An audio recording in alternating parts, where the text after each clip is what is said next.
urakoze afande Nyirimanzi kumpa uyu mwanya ngo tuganire ku buhanga bw'abanyarwanda bugaragarira mu busizi. Uri umusizi uvuka mu basizi wakuriyemo, uzi byinshi mu busizi, kubaka ibisigo, uko amagambo yabugenewe ayariyo nako uko akoreshwa, amoko y'ibisigo. Umbwire abasizi bakomeye b'ibihangange mu Rwanda n'impamvu wumva ari ibihangange, mbese umbwire n'abo wumva ufataho urugero wumva abantu bakwiye gukurikira. Urakoze cyane. Ubusizi ni ikintu gikomeye cyane, ni kimwe mu buvanganzo nyarwanda ubona akamaro cyatugiriye. Ndahera ku kamaro nuko byatumye tumenya iby'abasokuru bacu n'umurage badusigiye. Umurage nyemvugo w'abanyarwanda wari ukomeye, ufite akamaro igihugu, bawushyiraga mu busizi. Ni nabyo Padiri Kagame ajya kwandika yavuze ngo ni tradition vitale, umurage ndemyabuzima. Ndemyabuzima rwose nibyo. Vitale yabaga ashaka kuvuga ko ubyibagiwe uba uyobeje igihugu, washoboraga no gupfa. Kandi kuko umwami hari ibintu iyo utabivuga uko bigomba kuvugwa, c'était passible de peine de mort, washobora gupfa kwica. Harimo nyine ubwo bucurabwenge, washobora kuyobya umwami cyangwa se inteko iri aho ngaho y'abiru. Abacurabwenge bagomba kwivuga uko bimeze. Niyo mpamvu abiru babitoraga neza, ndetse Padiri Kagame we bimubwira bwa nyuma ngo babivuga nk'isengesho rya Ndakora Musamariya abariho icyo gihe, badasonye na gato, kandi batari kumwe batanava hamwe. Noneho rero ubwiru, ubucurabwenge n'ibisigo bwabyo, kandi ibyo zo dokima eshatu nizo z'ingenzi urebye mu buzima bw'abanyarwanda. Ni nazo zituma umenya imibereho y'abanyarwanda ya kera. Ndahera ku cyambere, ubucurabwenge nibwo bwerekana inkomoko y'abanyarwanda. Ubucurabwenge none se nko mu bucurabwenge hari imvugo poetike irimo. Icyo ni kimwe, kandi se haba harimo iyo mvugo itanga amabwiriza ku kuntu ibintu bikwiye kumera, kandi avuzwe mu buryo bw'igisigo. Ntabwo yabaga aho ngaho. Ubucurabwenge nyine nakubwiye ngo ni igisigo kivuga amasekuru y'abami gusa. Urabona nka biriya byanditse muri Bibiliya bavuga amasekuru ya Yesu. N'ubucurabwenge nuko buteye, ariko bikarangiza biri mu mvugo nziza ku buryo ni imvugo iri poetike nayo rwose. Naho ibyo bindi by'uko ni irage ry'abami cyangwa se umurage w'ingoma, naho niko ni testament nyine, ni irage ry'abami, niho bavugaga, niho babigenaga. Ikindi habaga n'abiru babishinzwe. Niho harimo icyo nitaga amabwiriza rero, mbese ukuntu bizagenda. Bikaba byarahererekanwaga mu busizi. Irage ry'abami sinzi ko ndaryo bigomba kuba byari mu busizi, cyangwa se urebye ni nka testament, urumva wanayimubwira muri prose nta kibazo. Umwami ntiyagomba gusiga, bahora mu kumusigurira. Noneho asize byaba iki? Nuko kirazira ntabwo kizira, ariko ntakeneye kuzimiza we, ahubwo abasizi barabimusiguriraga niyo babimubwiraga. Niyo mpamvu umusizi yabishyiraga mu gisigo kugira ngo abantu bose batabyumva, byumva bo bigenewe. Umwami rero yagomba kukimusigurira, yego yagombaga kukimusigurira kubera ko yabaga ari mu bo bigenewe bwa mbere. Icya mbere impamvu babishyira muri iyo style ni ukugira ngo batabyibagirwa. De procedure mnemotechnique zirimo zituma utabyibagirwa. Tuvuge muri abarenzi bo mu mirinzi ya cyaro baza abanyakirima mu nzira cyangwa mu minwe, kubera iyo mihamagazo na za nizo rime bituma bifata. Nibyo nita procedure mnemotechnique. Cyangwa se mwarabyaye barabakundira mu amaboko arabakamira nk'amukoyi mu byabo ukazitugwiza imihana.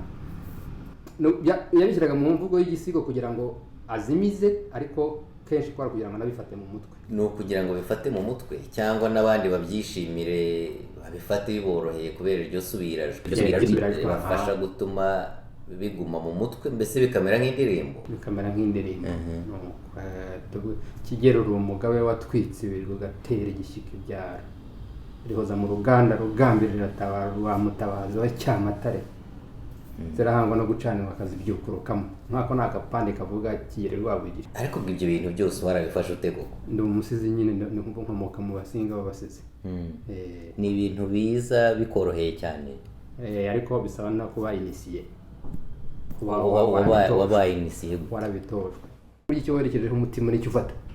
Iyo ngisomye kabiri cyangwa se uyu musaza mbwirije ibyo bitekerezo, hari umusaza wese mbajije ikijyana n'amateka y'u Rwanda ndagifata pe, kandi ibindi byose nkabyibagirwa. Hari igihe natwe abanyarwanda twabayeho igihe kirekire twigira ku bazungu, nyamara ugasanga iyo usubije amaso inyuma usanga ibyo twabaga twiga twabaga tunabyifitiye kuva na mbere y'abazungu. Nanjye ubu umujinya narawugeze kwiga iby'ahandi kandi ibyo wacu tubifite, amateka nyigana umujinya muri ibyo bisigo. Kuki namenye iby'ahandi ibyo wacu ntabizi, numva biteye isoni n'agahinda. Urebye data wacu niwe wasimbuye Kagame mu gushaka kupopulariza ibisigo cyangwa se kubisohora hanze muzungu, kubera ko Kagame yasize abikorekise, nawe yabibwiwe n'abasizi ba nyuma b'iwacu ba sogokuru. Noneho umuzungu ababazwa nuko bitagiye hanze. Kagame yapfuye atabipiburiye, yapiburiye akapande gato gusa la poésie dynastique, ashyiramo nk'udusigo 5 kandi ni 176. Twiha responsabilité yo kubishyira hanze. Turavuga ati ni patrimoine y'igihugu. Niba Padiri Kagame yarananiwe kubishyira hanze, reka ntibikwiye gupfira muri bibliothèque ya diocese ya Butare, dore ko propriété ya Kagame muri diocese ya Butare. Noneho turavuga tuti icyo gihe rero nabibyatse Musenyeri Gahamanyi imbere, arasa n'utseta ibirenge. Rukamba nawaje warayemera gato, aranavuga ngo muzafatanye n'abarimu bo muri université, abarimu bagira akazi kenshi. Muzungu anone akora komite yitwa komite ya Lumiere Societe, akanyamakuru yandika ndakibona. Nanjye nari muri rero kuva na kera tugitangira. Noneho agira seri yo gusohora ibisigo, yumva ko byari biriho 176. Hari abambwiye ngo byari byinshi, ariko ibyo ni uvanze n'ibya rubanda bishobora kuba byinshi nyine nka magana ngaha. Ariko ibyo usize nyabami kuko bivuga amateka cyane cyane nibyo yarakurikiranye, ibyo yabashije kubishyira hasi nyine ni 176, ku buryo ubu ngubu biri kuri Google. Ushobora kwandika ngo Nyirarumaga muri Google, ugakurikira link ya Dominicain Canada, uhita ubonamo bya bisigo byose. Ubwo rero twariho tuvuga impamvu no kamaro kabyo, nibyo bituma tujya muri iyo periode pre-coloniale.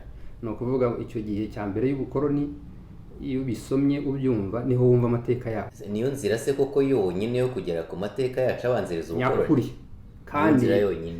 kandi bitavanze n'iy'abakoloni, kuko ntitwandika kuko ko ari wo mwimerere w'amateka yacu ya kera rwose. Kandi hari ibisigo tuvuga byo Rwabugiri, ku rwa Rwogera, kuri buri mwami, uhereye kuri Ruganzu Bwimba, uhereye kuri Ruganzu wa kabiri Ndoli. Ariko Nyirarumaga wabizanye bwa mbere, umugabekazi witwa Nyirarumaga, yahereye amateka kuri Ruganzu Bwimba. Nayo mpamvu bavuga ngo nibo bami b'amateka nyine historique. Ariko usubwa amateka wasanga ahanini ntiyaba ari ay'ubwami, umwami uyu n'uyu, intambara izi n'izi. Ese umwami ntiyabagaho wenyine, urumva intambara ntabwo ari umwami uyirwana n'ingabo z'ubwami n'abaturage barayirwana. Bwari ubuzima bw'igihugu en general, ariko buhereye yenda hejuru koko. Nk'uko ubu ngubu n'ubundi amabwiriza ava hejuru muri mukuru w'igihugu, ariko birakwira hasi. Niba hari intambara iteye, buri muturage mugeraho, afite ukuntu imugeraho, niyo yatanga cyangwa inzara. N'ibisigo bivuga ku nzara za Ruzagayoraniro zirwanishize ngo zika ku gitero cya Datarumanura, isobye ntiyasaminde rusaragisha bigembe.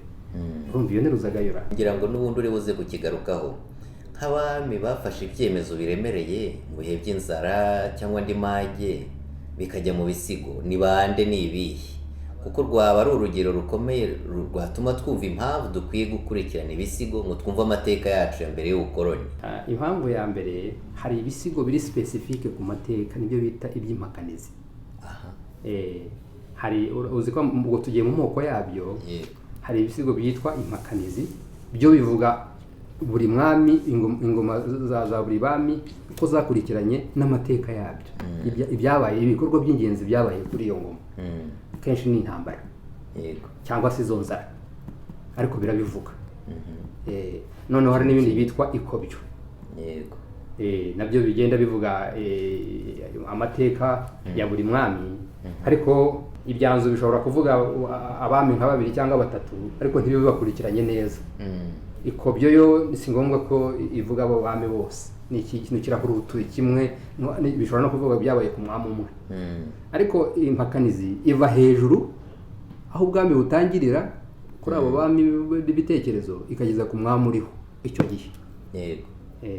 Noneho undi yazajya ikurikira uza nawe akongeraho ibyabereye kuri iyo ngoma isatariho. Urumva rero ibisigo by'impakanizi nibyo bivuga amateka, hakaba n'ibyo by'ibyanzu ariko bitayavuga neza bikurikira abami. Noneho niko noneho mu byerekeye nk'amajwi yabyo nabyo habamo urugera, hakabamo amataga, hakaba n'inkuru. Inkuru ni iki? Urugera n'amataga wigeze kubimbwira? Inkuru naje kuba inkuru yari imurore kwa Nyiramuyaga namuhaye mu rugo yaciye amano za Busunguzira bisho, ubwo ndabikubwira nk'inkuru simbiririmba. None si ibyo bindi biba biririmbwa? Ibindi byo biba biririmbwa. Impakanizi ibiririmbwa? Iyo ugiye mu moko nakubwiraga amajwi, urugera, amataga n'inkuru. Mu nkuru ukivuga nyine cyane cyane babishyiragamo bagisigura. Urumva amataga cyabaga ijwi riri hasi, numva ni mu gihe nyine cyo ku manywa, ntabwo yazamura cyane nk'uko yazamura. None se mu kuvuga amacumu nabwo bwayo ni inkuru, ese wayivuga mu yahe majwi? Iyo bavugaga amacumu bavugaga mu buryo bw'inkuru, si mu gisigo, ahubwo noneho abantu bari barabugenewe bakabikoramo igisigo.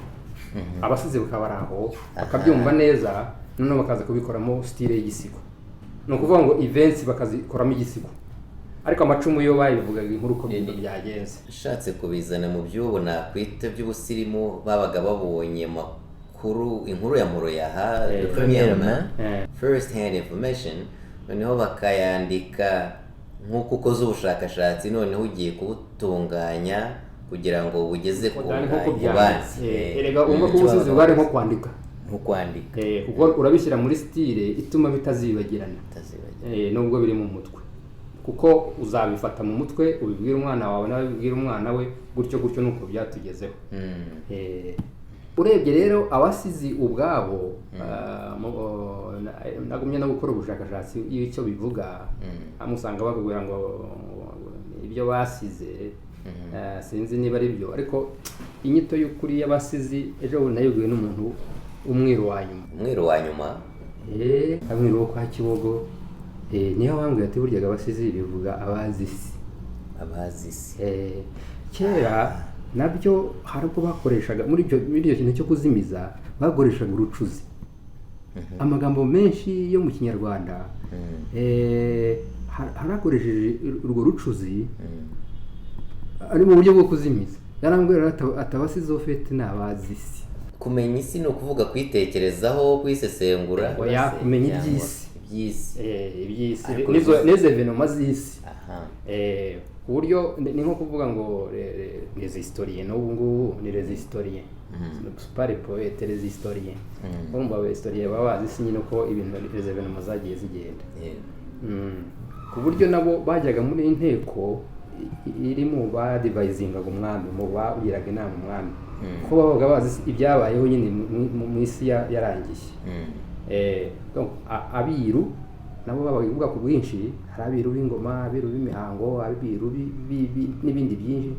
Abanyamihango nayo yari myinshi cyane.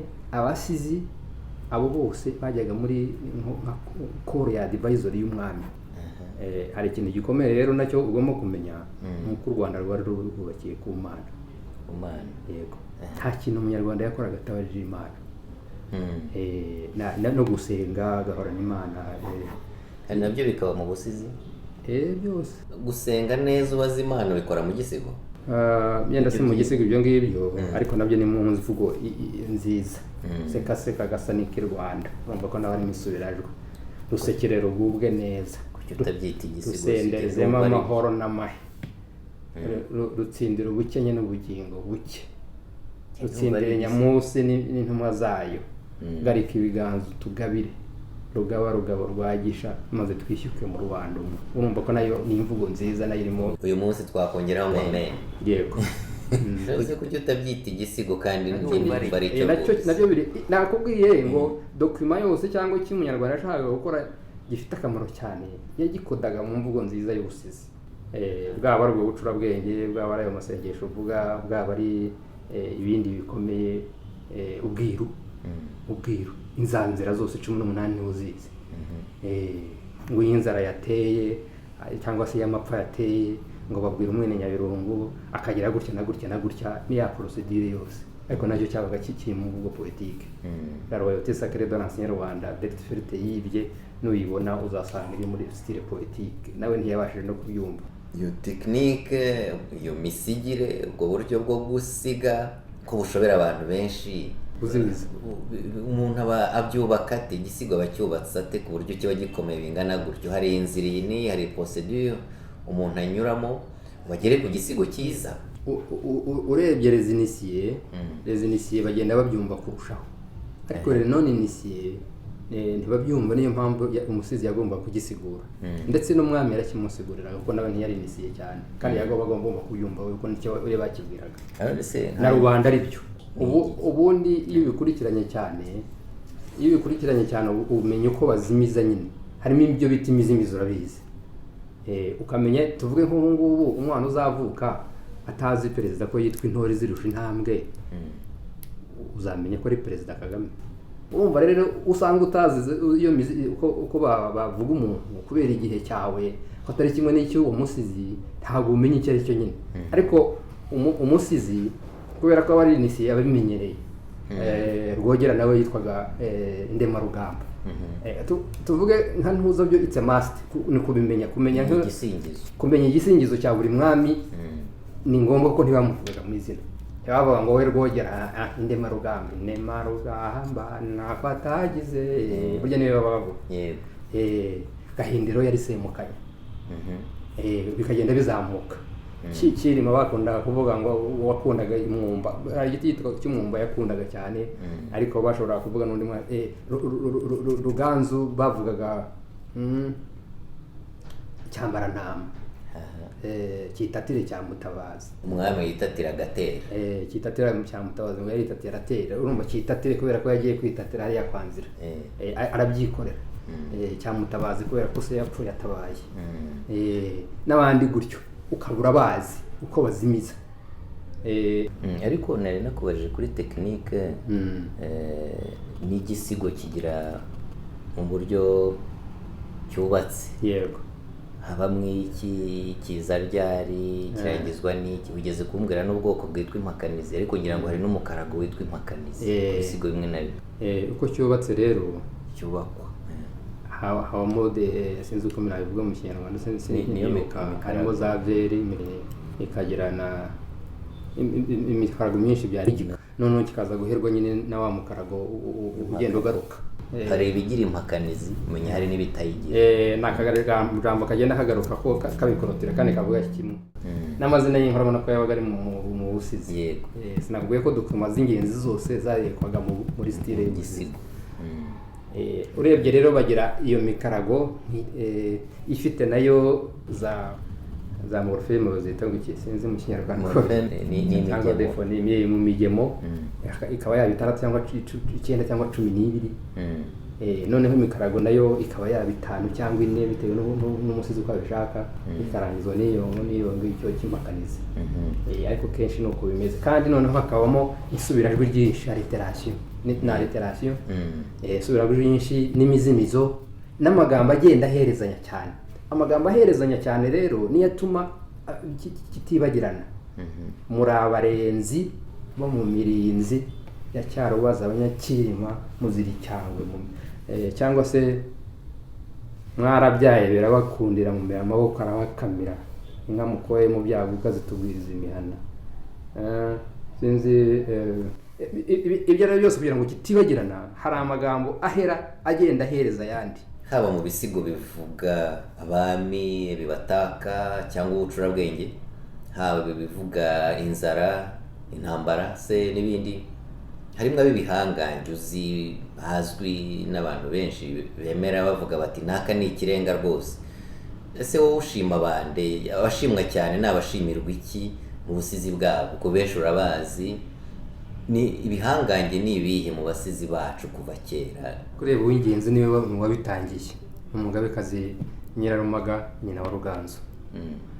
Urebye n'igitekerezo yagize ni cyiza cyane, kubona ko tutazi kwandika dukwiye kubika amateka yacu mu busizi. Niwe washyizeho rero iyo nganzo cyane. Kera ngo hahozemo ibintu byitwaga ibinyeto, nabyo byari ibintu bivuze ariko bitari mu mvugo nziza. Urebye ni mu mvugo ya rubanda. Ibinyeto ari harakebura, wondo w'umuntu mondo wa muraho ukonda kuruta kwanguha. Ni nko kuvuga ngo uzakene ariko ugumye w'umuntu ntuzahemuka. Gukena kuruta guhemuka, konda kuruta kwanguha. Urumva konda no kunanuka no gukena, kuruta kwanguha, kwagwa no guhemuka. Tuvuge nk'inzoga, urabona inzoga ubundi ni nziza kandi ni mbi.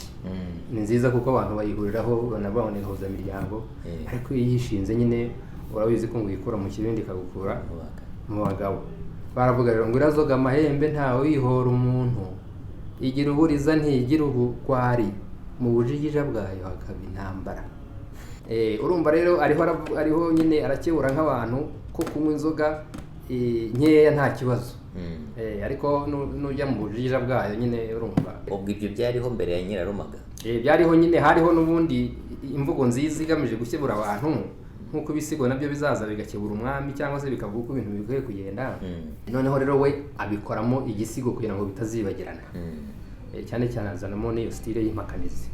Nyirarumaga rero yahimbye ibisigo bitatu by'impakanizi. Cya mbere cyitwa umunsi ameze imiryango yose. Umunsi ameze imiryango yose abinsiriri, bama mu ndeka bakibyara buhatsi wari kwitwa nyina mugondo, ye mugondo woroswaga rugora ku mugomba byumbi rugora ngo mu mugondo wa rubavu. Bama mu ndeka bakibyara buhatsi. Bama mu ndeka ni nko kuvuga ngo ni bama mu butegetsi kandi wabyaye abategetsi. Urumva n'abayobozi bo Kanyarwanda, Kanyabugisira na Kanyandorwa n'abandi bose n'abanyarwanda cyabo barozwe hariya mu Bugara. Ngo bama mu ndeka bande bakibyara buhatsi, kibyara butegetsi. Ngurya niwo munsi bwira baso bambere, icyo cyo kirumvikana. Iyo ni Imana ibwira baso bambere, ibwira basokuru banyu nyine baso bambere, ubwo ni gihanga n'abandi. Ngo rugira rwo kuruzi, rugira ni Imana kuko uruzi rwa Nyirarubuga. Urwo ruzi rero ni Muhazi, kubera ko Nyirarubuga aho haze haza urubuga. Ngo ijya kubereka imigisha, Imana igiye kubereka imigisha, ngo irababwira ngo haguruka mujye kubaka Kiyebe. Kubaka Kiyebe ubwo ni ingoma y'u Rwanda nta kindi. Haguruka mujye ngo muhaguruke mujye kubaka Kiyebe. Donc ibaha imigisha, ngo irababwira ngo muhaguruke mujye kubaka Kiyebe. Urumva ni mugende mutangire ingoma y'u Rwanda. Ngo mugende ibabwira naho bahera, mugende Gitumba na Nyiragitarama cya Mutambye aho twahanye imigisha. Nyiragitarama cya Mutambye urumva ni Nduga. Muhere Gitumba na Nyiragitarama cya Mutambye aho twahanye imigisha mu ngoma y'Ababanda. Ngurya munsi niyo ngo buranga bwa Bwojo kirakomeza. Kikagera rero ku ngoma kiva kuri Ruganzu Bwimba kikagera kuri Ruganzu uriya Ndori. Noneho ikindi yasize bwa kabiri cyageragezaga kuvuga ingoma ya Ndahiro, urupfu rwa Ndahiro se wa Ruganzu apfa, cyitwa Ishoke Inshosi ya Gitarama. Kivuga urupfu rwa Ndahiro rero n'ukuntu yishwe n'abanyabungo nyine, n'ukuntu abanyabyinshi bamugambaniye, nako Ruganzu aje bamuhunze nyine bajya muri Kongo, n'umwami w'ubunyabungo arabatuza nyine aribo bazaba abanyamurenge. Noneho ikindi gisigo cya gatatu yahimbye rero ni igisigo kivuga nka porogaramu ya Ruganzu, ni nka disikuru porogaramu ya Ruganzu kivuga uko agomba gutegeka. Nyirarumaga rero nawe washyizeho n'iyo ntebe y'abasizi, ahimba ibyo bisigo bitatu. Umunsi ameze imiryango yose, aho Ishoke Inshosi ya Gitarama, n'icya gatatu kivuga disikuru ya Ruganzu uko agomba gutegeka cyitwa ngo riratukuye ishyembe icumita ibindi bihugu. Imfizi, ubwo ni imfizi ariko ni Ruganzu avuga. Ishyembe urumva arageranye n'icumu rye.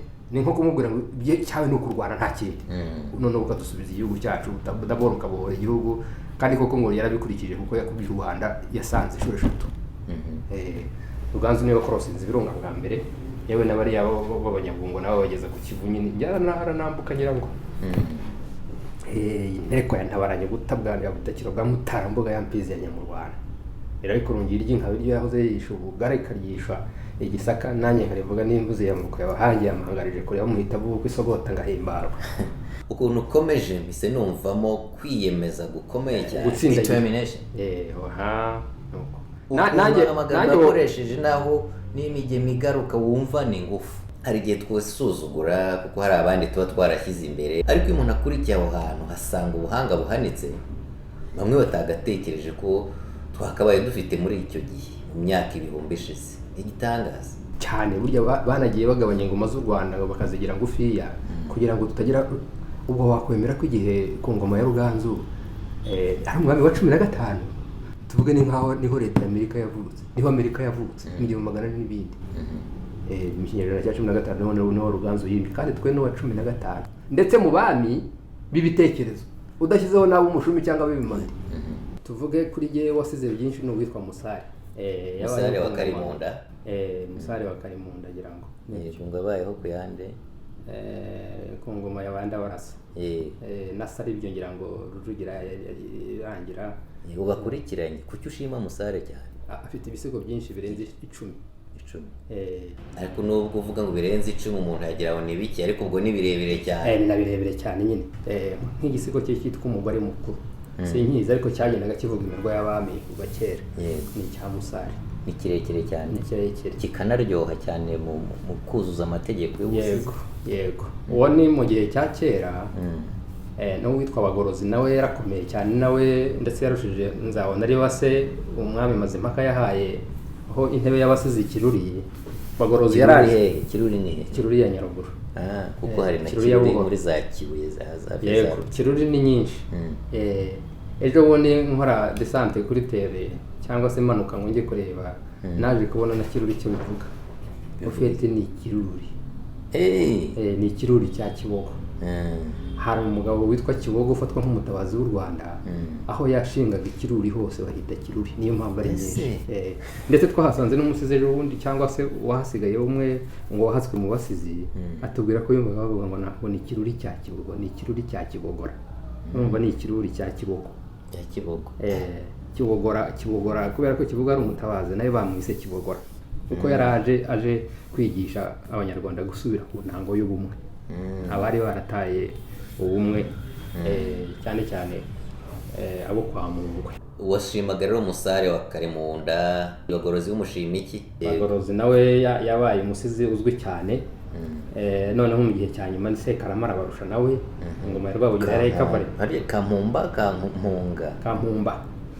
Kasi Sekarama Kampumba n'Abagorozi banzabona ariko. Yego.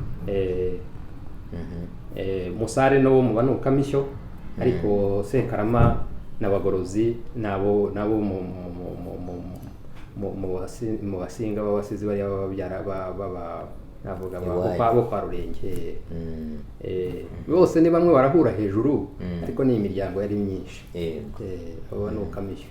Sekarama rero nawe ingoma ya Rwabugira yabaye ndende kandi ibamo intambara nyinshi, nawe nyinshi yazihimbiye igisigo. Naje kuba ari inkuru yaraye murori kwa Nyiramuyaga na Muhaya mu rugo yaciye amahano za Busunzu zirayishoboka aho ni mu Ndorwa. Ni Burundi tugeze ku Rwanda nabwo ahimbira igisigo.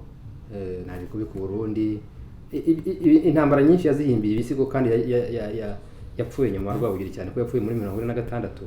Arashaje cyane ahimba n'igisigo cy'ubusaza. Sigaye ngenda y'intamire intaho yanjye ni ngufi ndigendera y'abasinzi intambwe yanjye ni ngufi intaho ndigendera y'abasinzi singisimbuka katsi ndareba aho najyaga nigerera hakambera ijuru inyuma. Nyuma ya Sekarama se hari abandi bazwi cyane ushima? Ngoma Rudahigwa hari wari ubakuriye nawe intebe y'abasizi kenshi wari ukuriye intebe y'abasizi urumva ko yabaga akomeye. Yego. Karera kabamenya nawe wahimbye igisigo cya Rudahigwa nacyo kiri mu bya nyuma Ruhanga rutsindiye igihugu. Urumva Rudahigwa yimye ushatse kukisigura Rudahigwa bamupinga ngo umwami w'abazungu. Nta n'imihango yamukoreweho yo kumwimika. N'umwami witwa n'abazungu nyine abanyarwanda rero baramuburinga none se bakamwita ruhanga rutsindiye igihugu kubera iki ko ntabyumva neza? uretse wumve nyine noneho uwo musizi rero yari afite n'indi role yo gukebura n'abaturage uretse n'umwami, kuko icyo yavugaga cyitwaga ko ari nka kanso nka parero murayibona noneho iradekeresa arayivugira ko ari ruhanga rutsindiye igihugu. kandi ubirebye neza koko bamaze guca se tugize imana ntibashyizeho umunyamahanga nk'uko ahandi babigiraga, bashyizeho umuhungu we, gusa urumva ko atari ahubwo atarayishatse. kandi nawe kuko ubirebye yabanje gucisha make ngo adakora nka se bakamwica, ariko nyuma nabwo nawe aza kubahinduka ko yabibonaga ko gahunda yawe yo guca umuco yo guca ingoma ya cyami, dore ko banamubujije kubyara burya donc colonisation yose arayimenya. ese ko basizi ba mbere yuko tumenya kwandika na mbere y'ubukoroni n'ibindi ko bari bafite inshingano zikomeye, bemewe cyane kuko ari n'abahanuzi, bakebura ingoma, bakebura umwami n'ibindi. ubusizi bwanyu uyu munsi buzamarira iki umuryango nyarwanda ku uyu munsi dusa naho twarundukiye mu busirimu, muri modernite? byinshi biranditse, tubisomaho byanditse. icyo gihe bwari uburyo bwo kubika amateka n'amabanga y'ubuyobozi bw'igihugu, kubaho umurongo. ese ko izo nshingano mutakizifite nk'abasizi, ubusizi muzabukoresha mu buhe buryo kugira ngo bugire icyo butumarira muri ibi bihe turimo n'ibyo tujyamo muri iyi minsi? nubwo ntasuzugura uwo murage, kuko tugeze muri modernite, ariko bwiru ni igisi ni ubuyobozi, nta mabanga y'ubuyobozi turacyayafite. ubusizi ni iki? byavugaga amateka y'igihugu ya kera, n'ubu rero turayakeneye kuko utazi yaba ntamenye yajya. nta gihe tutazakenera kumenya ubumwe bwacu aho buva tuvuge, nta gihe tutazakenera kumenya uko abanyarwanda ba kera tuvuge barandaga justice, bakemuraga ibibazo by'ubutabera. ko nk'uko bibona kenshi dukizwa n'ibyo bitaho mu Burundi solution, nuko uko abasokuru bacu bakemuraga ibibazo kera. iza gacacu urazibona, imihigo, umuganda, uko ibintu byakorwaga kera. iyo abanyarwanda bagiraga ikibazo bagikemuraga gute? turabicyabikeneye n'ubu. ntabwo wavuga rero ngo byataye agaciro burundu, kuko ntabwo mpamya ko amateka atagaciro, ahubwo akazakomera kuko niyo twireferaho. bitazi yuba nyine ntumenye yuye. tuzakomeza rero kubikenera, ndetse n'abana tubyara dukwiye kugumya kubibigisha. urabona ko habaye na jenoside yakorewe abatutsi, nta gihe umwana azavuka atakubaza ati ese kuki yabaye, ese abatutsi byavugaga iki? urumva uzajya mu mizi. ese abahutu byo byavugaga iki? ese baje gupfa iki? newe n'ibyo mu bukoroni uzajya kubisobanura. no bya mbere y'ubukoroni rero, ese mbere ho uko abakoroni baduteranya abanyarwanda babanaga gute? uzirefera rero kuri ibyo bisigo no kuri iyo mirage yose yindi gucura bonyine, uvuga uko ubwo bumwe bw'abanyarwanda bwasenyutse. nta gihe rero akahise niba ariko navuga ari mu miyoborere, mu by'ubukungu, mu by'imibereho y'abaturage, dukora muri izo dokima tutazakenera kubimenya. ahubwo ni umutungo ukoze cyane. none se ko umuryango nyarwanda hanini wabaga ureba cyane umuyobozi w'ikirenga w'igihugu ukiyoboye, ugasanga ayo mateka hanini ugasanga ubwo busizi hanini bushingiye ku bwami, gutanga icyerekezo cy'igihugu. urumva ko ubwo busizi bwabaga bufite umwanya ukomeye cyane muri sosiyete, bufite ireme riremereye nyine. ese iyo sosiyete itagikora ityo, itagikoze ityo, itakiremye ityo, ubusizi busigarana uburemere bungana iki, ububasha bungana iki, authority? nakubwira ngo akamaro buracyagafite, yenda ntabwo urwo ruhererekana ubu rufite ukundi rukorwa. amateka ubu arandikwa, ntavugwa, arandikwa. kera icyo gihe nyine byaravugwaga. urumva rero itangazamakuru ririho, dufite ubundi buryo bwo kwandika no muri za interinete ndetse no kuvuga. haje ubundi buryo bwo kubika amateka butari mu bisigo, kuko akamaro kabyo ntikakiri kanini cyane nk'uko kari kameze kera tutazi kwandika. ariko kongera kubikoresha, tuzabikoresha muri iyi tuvuge ubusizi bwasimbuwe n'ibyo bita imivugo ubu ngubu. nk'iyo habaye umunsi w'intwari dukenera abana bazi imvugo nyarwanda bahimba tuvuga umuvugo w'intwari. Iyo habaye umuganura, iyo habaye indi event nini mu Rwanda dukenera abantu babivuga neza mu Kinyarwanda. Urabona ko dukeneye ko Ikinyarwanda nacyo gisubirana kamerano yacyo kigasubirana ubuhangange bwacyo, uko gifite risike yo kumirwa n'izindi ndimi. Nanjye urumva ndabivanga nawe, hari nayo tutabasha kubonera Ikinyarwanda, kandi ubundi umusizi urumva ntabwo yashobora kubura ijambo ry'Ikinyarwanda kuko nta bindi yari azi. Yanaricura birumvikana kandi rigafata. Yego, n'ubundi yaranacuraga, n'abazungu bamaze kuza nyine harayo twacuze menshi, imodoka iki tuvuge concept zitari ziriho, igare, indege twari tuyifite.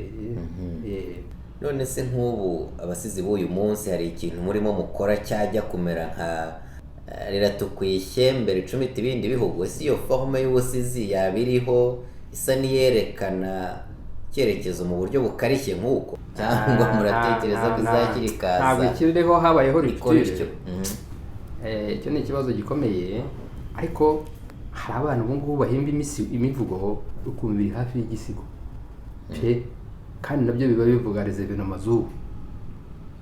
Tuvuge yavuga umuvugo ukumvamo jenoside yakorewe Abatutsi, kandi uko ni event nayo iherutse kuba, ukumva iyi ntambara akaba yavugamo iyi ntambara ya Kongo nayo irimo, cyangwa se by'abacengezi nabyo kandi abijimije, akavuga nyine uko ntibimeze nk'ibisigo cye neza, ariko niyo mivugo kuko wayishyira hamwe nayo yabyara. Tuvuge washyira hamwe imivugo yo kuri iyi ngoma ya leta y'ubumwe, nayo ushobora gusangamo ibyo kuri iyi ngoma birimo. Kera bikazabona by'umurage, duhandi ingova ku bazaza ku ngoma zindi zizaza, kandi nabo bakumva twari ibihangange nabo bakumva twari ibihangange ku rwego rwacu ndetse ntibanabyumve nk'uko natwe tutumva ibyo byabatubanjirije. Yewe urakoze cyane Afande Nyirimanzi, ntabwo twakwirarira ngo tuvuge ko ibijyanye n'ubusizi tubimaze inyuma, ariko tuzashaka undi mwanya tubicukumbure birushijeho. Urakoze rwose.